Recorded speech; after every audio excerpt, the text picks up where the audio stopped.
Aujourd'hui, nous allons voir les patrons. Oui, c'est bien en mathématiques, les patrons. Toujours en géométrie de l'espace, nous avons ce qu'on appelle les patrons. En fait, c'est quoi le patron?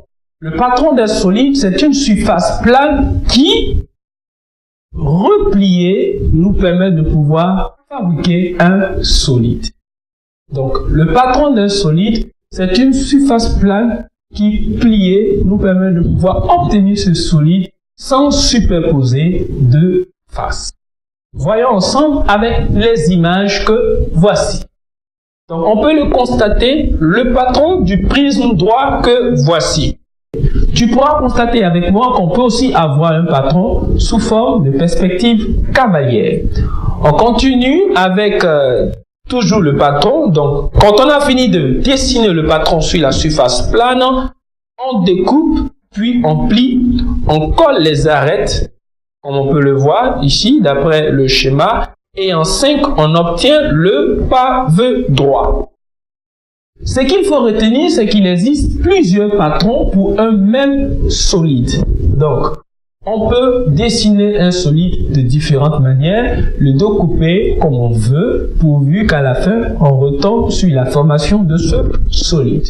Voyons ensemble les différents cas de patrons. Nous commençons avec les prismes droits. Ce qu'il faut voir, c'est que le patron des prismes droits est composé de deux bases identiques et de rectangles.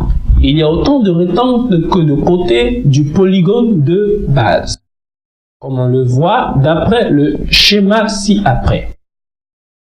Concernant les pyramides, un patron d'une pyramide est composé de la base et du triangle. Il y a autant de triangles que de côtés du polygone de base. D'après les conditions nécessaires pour faire un patron, ici il y a 3 faces latérales, donc nous avons 3 triangles. On continue toujours avec le patron, cette fois-ci, de cette tôle solide qui est le cylindre de révolution. Donc, le patron d'un cylindre de révolution est composé, comme on le voit, d'un rectangle dont les dimensions sont le périmètre d'un disque de base et la hauteur du cylindre, de 2 disques positionnés de part et d'autre de ce rectangle. Il y a aussi le patron d'un cône de révolution qui est composé du disque de base et d'un secteur circulaire. La longueur de l'arc de ce secteur est égale au périmètre de la base. Voici donc ce qu'il faut savoir sur les patrons. Donc, on a le patron d'un prisme droit, le patron d'un rectangle, le patron d'un carré, le patron d'un parallélogramme, le patron de tout solide quelconque que tu pourrais imaginer. Donc, il suffit pour toi de bien connaître comment est constitué ce solide, quelles sont les différentes faces que compose ce solide, et ensuite faire sa représentation pour enfin replier sur lui-même et avoir ce solide.